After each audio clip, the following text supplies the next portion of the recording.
Hi, my name is Roland. I'm from PMI JCM Realty Group, where we manage properties from an asset management perspective. I'm also the rental property investment Zen master. So, have you ever heard the saying in dating, it's not you, it's me? Well, in this situation, it may not be anyone else but you.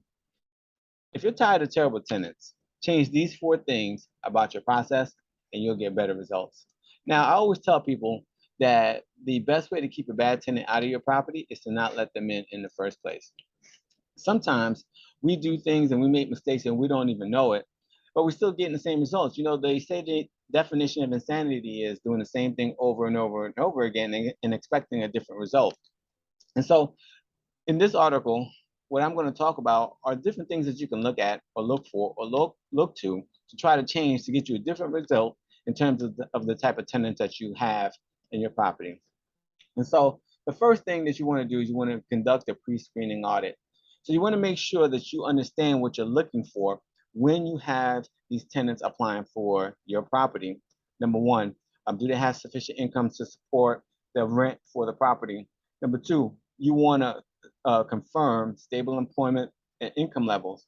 Number three, you want to verify their history of timely payments of rent and other payments and other aspects as well.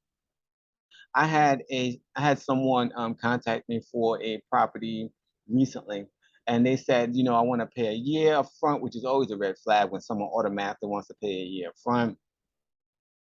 Um, I have enough money. Have a business. The only reason why I'm getting a rental is because I'm about to build a house and I need to stay somewhere for a year. And they're giving me all of these explanations about how they can afford it and everything like that. So, hey, look, as long as you pass our screening process, you know, we'll take you down the steps to get you onboarded onto the property. So we end up getting this person's credit report, and they're on collections 12 different times in the past year. Like, and their income is not even half of what the monthly rent is, or not even the income, but the amount that they have in their savings. They can't even afford to pay a year in advance. And so, make sure you're looking at the verifying the credit history as well as their income as well. Explore their lifestyle compatibility with the house as well. Ask for all references, including past landlord and employment. Inquire why the applicant is moving and secure permission to conduct a background check. That is very important when you want to do your tenant screening. So that's the first step or the first tip. Conduct pre-tenant screening, and those are all the things you need to look for when you're conducting the pre-tenant screening. The second thing is evaluate your tenant communication. Make sure that you take the time to communicate with the tenant, not just during when their rent is due, not just when something is wrong. Also, reach out and connect with your tenants other times as well. That is going to help you build a relationship or a rapport. It's going to help you understand when things are wrong at the property before they put a service request in. And it's definitely going to help you with making sure the property stays in good condition and the tenants pay their rent on time. Now, you can't be available 24/7, which is fine, but you got to make sure you have systems in place that can take in service requests and things of that nature to help manage your property better and more effectively. So the third one is develop better customer service and consequence strategy. Customer service is key in property management because at the end of the day, you're providing a service both to the tenant and to the owner. You want to make sure that you are on top of the issues that come up for your tenants, and you also want to make sure that you're on top of the consequences as well. If you're not on top of the issues that come up with the property, then they can, you know, accuse you of not being a good landlord or a good property manager, and then they can say that that's why they're not paying the rent and give you a whole bunch of excuses. And if you don't uphold the consequences, then they can think they can do whatever they want whenever they want without any consequences at all. So you need to make sure that you're on top of both, making sure that tenants do what they have to do and making sure that you do what you have to do as well. And the last tip, and I tell people all the time, I would outsource going to the bathroom if I could.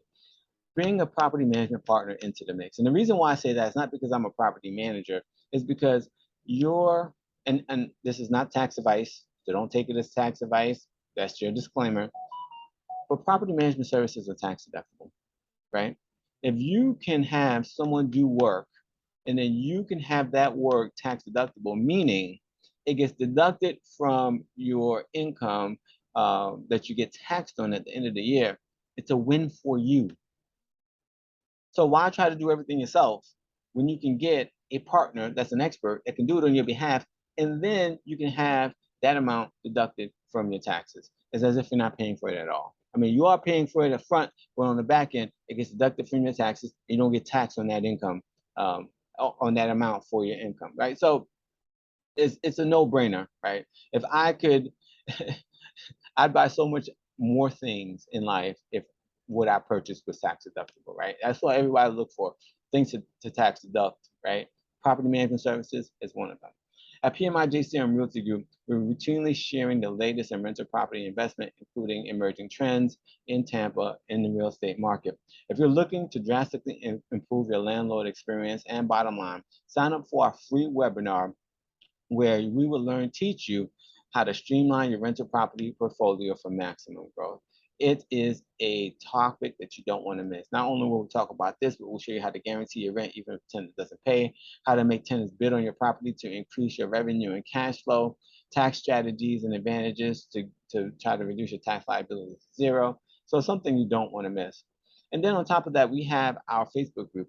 Facebook group is great. We have seasoned investors in those groups that's going to help you with any questions that you have for free. So something that you definitely want to do, join our Facebook group. And also, if you have any questions specific to this topic or any other topic on how to specifically help you with your portfolio, contact us, put a meeting on my calendar with the link in this article, or you can call me at rcharles. You can call me at 813-333-9617, or you can email me at rcharles@pmijcmrealty.com, and you can also always contact me on my website. Thank you and have a great day.